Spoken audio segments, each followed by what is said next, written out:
स्वागत है आपका अपने ही YouTube channel Mithila teaching point में। दोस्तों, आज जो हम जानेंगे वो गणित शिक्षण के विधियों से संबंधित बातें जानेंगे। ये जितने भी टीचिंग एग्ज़ाम्स हैं सभी के लिए महत्वपूर्ण होगा, चाहे वो रीट हो, यूपी टेट हो, एमपी टेट हो, सी टेट हो, सभी के लिए बहुत ही महत्वपूर्ण है। क्या? आगमन विधि। आगमन विधि क्या है? आगमन विधि के प्रतिपादक कौन है, इनके गुण क्या है, इनके अवगुण क्या है, इन सभी चीज़ों की चर्चा विस्तृत रूप से जानेंगे। और ये जितने भी प्लेलिस्ट में वीडियोस आपको दिख रहा है गणित शिक्षण विधियों से संबंधित, आप मेरा यूट्यूब चैनल के प्लेलिस्ट को खोलिए और जितना भी गणित शिक्षण विधियों से संबंधित या गणित शिक्षण मैथ्स पेडागोजी के जितने भी टॉपिक करवाए हैं उनको बारी बारी से देख लीजिए और उनसे संबंधित अभ्यास प्रश्न कर लीजिए। आपको एक भी प्रश्न टीचिंग एग्ज़ाम्स में नहीं छूटेगा। हम सारे टॉपिकों को कवर करने की कोशिश किए हैं। तो चलिए जानते हैं कि आगमन विधि क्या है। सबसे पहले जानते हैं आगमन विधि का प्रतिपादक। तो आगमन विधि के जो प्रतिपादक है वह कौन है? अरस्तु है। कौन है? अरस्तु। अब क्या है आगमन विधि? आगमन विधि क्या है? देखिए, यह गणित शिक्षण की एक श्रेष्ठ विधि मानी जाती है। आगमन विधि जो है यह गणित शिक्षण विधियों के सबसे श्रेष्ठ विधि मानी जाती है। क्या? आगमन विधि, जो प्राथमिक एवं उच्च प्राथमिक कक्षाओं के गणितीय शिक्षण के लिए सर्वश्रेष्ठ मानी जाती है।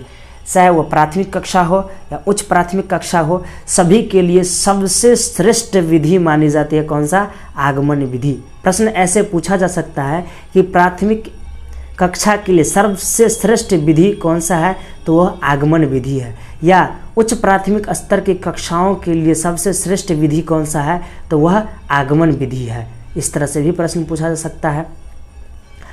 फिर देखिए, नवीन संप्रत्यों के परिचय के लिए यह अत्यंत उपयोगी मानी जाती है। नवीन संप्रत्य से तात्पर्य हुआ कि नवीन वस्तुओं, नए नए चीज़ों, नई नई बातों को जानने के लिए क्या है, यह अत्यंत उपयोगी है आगमन विधि।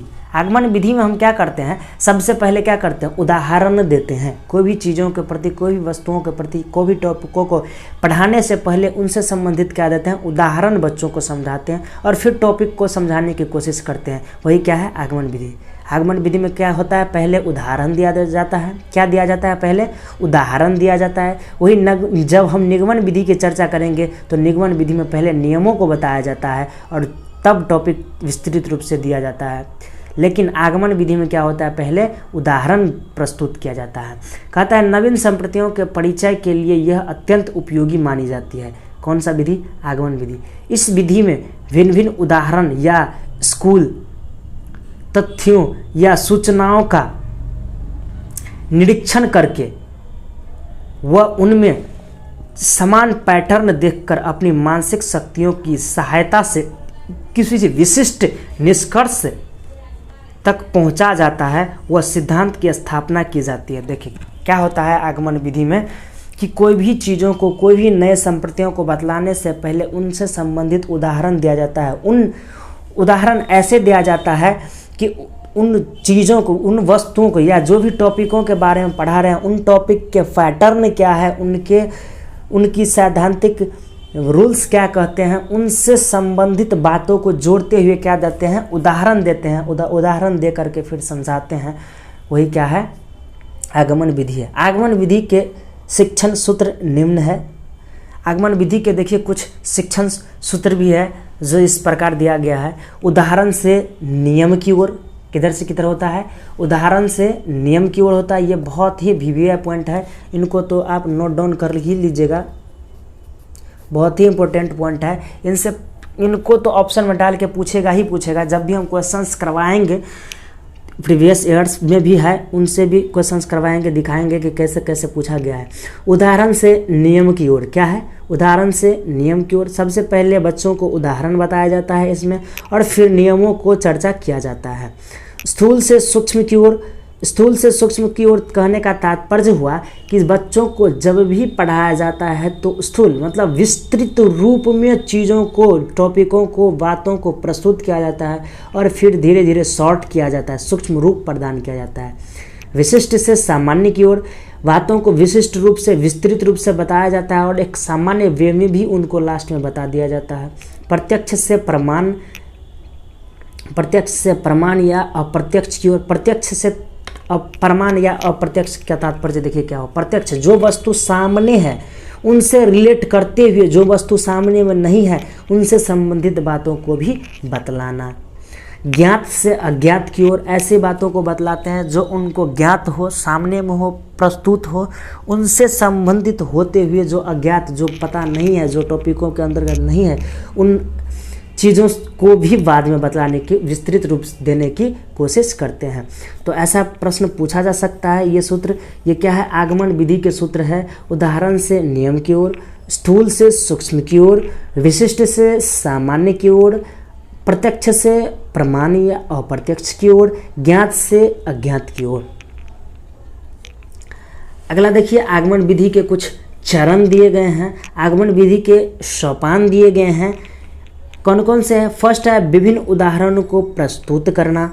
बच्चों को जब भी कोई टॉपिक पढ़ाते हैं, अगर आगमन विधि को रिलेट करते हुए पढ़ाते हैं तो सबसे पहले क्या करते हैं? बच्चों के बीच उदाहरण देने की कोशिश करते हैं। मान लीजिए हम कोई भी पाठ पढ़ाए, जैसे एलसीएम, एचसीएफ पढ़ाए या माप तौल के बारे में पढ़ाए, तो उनसे संबंधित बच्चों के को पहले उदाहरण देंगे कि 2 मीटर, 4 मीटर, 5 मीटर क्या होता है, माप तौल क्या होता है, 2 केजी, 4 केजी क्या होता है, फिर उनसे संबंधित बातों को बतलाएंगे। दूसरा है उदाहरणों का निरीक्षण करना। उस उदाहरण ऐसा देंगे जो उनसे रिलेट हो, उनके बारे में सोचना, उदाहरणों को जानना, उनके बारे में निरीक्षण करना। सामान्यीकरण करना, सिद्धांत की स्थापना कर, सामान्यीकरण करना, उन टॉपिक से जोड़ते हुए बातों को प्रस्तुत करना ही क्या है? सामान्यीकरण। टॉपिकों के समान बातों की चर्चा करना। परीक्षण या सत्यापन करना, उन टॉपिकों के बारे में बतलाते हुए, उन टॉपिकों से संबंधित बातों को बतलाते हुए क्या करना? परीक्षण करना, सत्यापन करना कि हाँ ये सही है, या इन टॉपिक से, जो भी टॉपिक हम बतला रहे हैं उनसे संबंधित उदाहरण है या नहीं।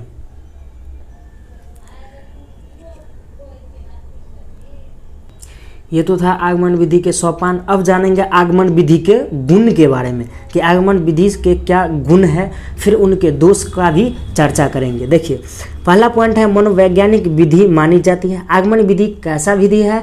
तो मनोवैज्ञानिक विधि है। ये भी पूछा जा सकता है, जो मानसिक शक्तियों जैसे तर्क, चिंतन का भरपूर विकास करती है। आगमन विधि बच्चों के तर्क शक्ति में, उनके चिंतन शक्ति में, उनकी मानसिक शक्तियों का भरपूर विकास करते हैं, पूर्ण रूप देता है। आगमन विधि में अध्यापक तथा छात्र दोनों सक्रिय रहता है। आगमन विधि में पूछा जा सकता है कि आगमन विधि में कौन से ऐसी विधि है जिनमें अध्यापक और छात्र दोनों सक्रिय रहता है? तो कौन सा विधि है? आगमन विधि। अर्जित ज्ञान स्थायी होता है। आगमन विधि में जो भी ज्ञान अर्जित होता है, जो भी ज्ञान एब्जॉर्व करता है बच्चा, वो क्या होता है? अस्थायी होता है, क्योंकि वह उदाहरणों को प्रस्तुत करते हुए उदाहरणों से सीखने की कोशिश किया है, वह न कि रटने की कोशिश किया है, समझ समझ के पढ़ने की कोशिश किया है, इसलिए उनका ज्ञान क्या होता है? स्थायी होता है। खोजी प्रवृत्ति को जन्म देती है। उदाहरण विधि खोजी प्रवृत्ति को जन्म देता है। उसमें बच्चे चीज़ों के बारे में जानकारी इकट्ठा करता है, खोजता है, न कि उनको डायरेक्ट नियम बतला दिया जाता है जिससे कि वो रट ले। फिर है नवीन संप्रदायों के परिचय के लिए सर्वश्रेष्ठ विधि है। कोई भी नवीन संप्रदाय, नवीन टॉपिक, नवीन वस्तुओं के बारे में बच्चों को बताते हैं, उनके लिए सबसे जो सर्वश्रेष्ठ विधि है वह क्या है? आगमन विधि ही मानी जाती है। अब देखिए, आगमन विधि के कुछ गुण देखे थे, अब आगमन विधि के कुछ दोषों के बारे में चर्चा करेंगे कि उनसे क्या दोष है। ये लंबी विधि मानी जाती है जिसमें समय अधिक लगता है। सही बात है। आगमन विधि क्या है? जब भी हम उदाहरण देते हैं, बच्चों को डिटेल रूप से समझाने की कोशिश करते हैं तो समय तो लगेगा ही, तो ये लंबी समय लेता है। पाठ्यक्रम जब भी इनको अच्छा तरीक़ा से बतलाने लगता है आगमन विधि से, तो बहुत अधिक समय लग जाता है। पाठ्यक्रम पूरा करवाने में असमर्थ है। सब दिन अगर यही विधि से पढ़ाया जाए, निगमन विधि का भी प्रयोग नहीं किया जाए, तो पाठ्यक्रम समय से पूरा नहीं हो सकता है। आगमन विधि क्योंकि समय लेता है, एक ही टॉपिक को पढ़ाने में कई घंटियाँ बीत जाती हैं। दूसरा है पाठ्यक्रम पूरा करवाने में असमर्थ होता है। इस विधि पर पाठ्य पुस्तकों का अभाव होता है। इस विधि के आधार पर पाठ्य पुस्तक नहीं मिल पाते हैं बच्चों को उतने विस्तृत रूप में। इस विधि से शिक्षण कराने के लिए अनुभवी तथा प्रशिक्षित अध्यापकों की आवश्यकता होती है। यह विधि वही पढ़ा सकते हैं इन विधियों से, इन विधियों को फॉलो करते हुए जिनको अनुभव है, जो अनुभवी है, प्रशिक्षित है, ट्रेंड है, जिन टॉपिकों को पढ़ा रहे हैं उनके बारे में उनका लंबी अनुभव है, उनसे अच्छी तरीक़ा से रूबरू है, वही उस टॉपिक को, कोई भी टॉपिक को पढ़ा सकते हैं। जो टॉपिक मान लीजिए पढ़ा रहा है, अगर आगमन विधि से पढ़ाने की कोशिश कर रहा है तो उनके बारे में उनको विस्तृत जानकारियाँ होनी चाहिए, तभी वो पढ़ा सकते हैं। तो आगमन विधि के अंतर्गत इतना ही बातें था। अगला जो मेरा टॉपिक होगा वो क्या होगा, निगमन विधि। तो आज के लिए लेते हैं विदा, इस टॉपिक में इतना ही। फिर मिलते हैं नेक्स्ट वीडियो में नए कंटेंट के साथ। जो भी मित्र चैनल पर नए हैं, चैनल को लाइक सब्सक्राइब कीजिए, दोस्तों के पास शेयर ज़रूर कीजिए, जिनसे सभी दोस्त आपके लाभान्वित हो सके। थैंक यू, धन्यवाद।